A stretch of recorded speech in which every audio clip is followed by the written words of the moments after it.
This is the day that the Lord has made. Let us rejoice and be glad in it. St. John Baptist de La Salle began his meditation for Easter Sunday to the first brothers with that line from Psalm 118. And indeed, it is a day, Easter, in the resurrection to rejoice and be glad. It seems a bit strange 1 year ago, although it may seem like a lifetime ago. When I was giving our Easter message, I was in an empty auditorium. We went through a very, very difficult year. Today, 1 year later, we have our students on campus. We're inviting more students back as time goes. And I can't help but be proud of and grateful for our amazing faculty and our staff, our students who've responded so well in trying times, our parents and families who have been supportive, our alumni, our donors, our board of trustees. So many people have made this year possible.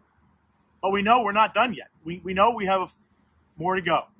So I encourage you to continue to be safe, continue to be careful so that we can truly come out of this pandemic as more and more people are able to get the vaccine.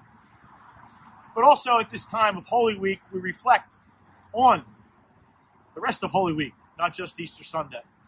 And we recognize that Jesus himself went through the suffering and death on a cross. And we also think about that experience for him, but also the experience for his disciples, the apostles, following this man who was their leader, only to see him arrested, crucified. And if we go back and look at the gospel stories, and even in the early Acts of the Apostles, they ran and they hid. Peter himself denied him. It was seen as unspeakable tragedy for them. Yet what happened? The resurrection occurred. And these same men who only days before abandoned Jesus, and Peter, who had denied him, became the leaders and stepped out and became part of that resurrection.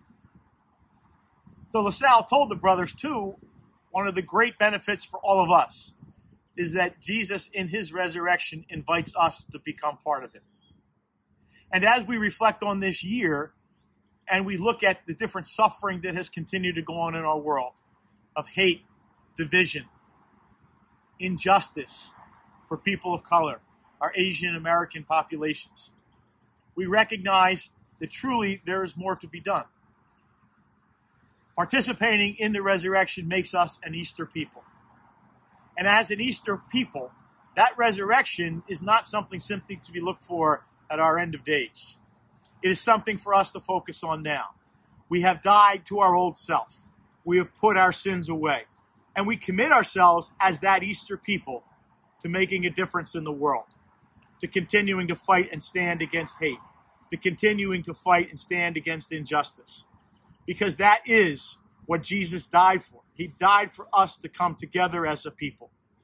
And so as we continue this week, this Holy Week, and approach that Easter Sunday, let us indeed be glad. Let us rejoice, but let us also recognize the challenge that if the resurrection is to be impactful in our world, it is through us, that Jesus will continue to act through us and bring that to this world. Again, I can't tell you how grateful I am for this wonderful Calvert Hall community, and I really do wish all of our families and friends a most blessed, joyful, and happy Easter.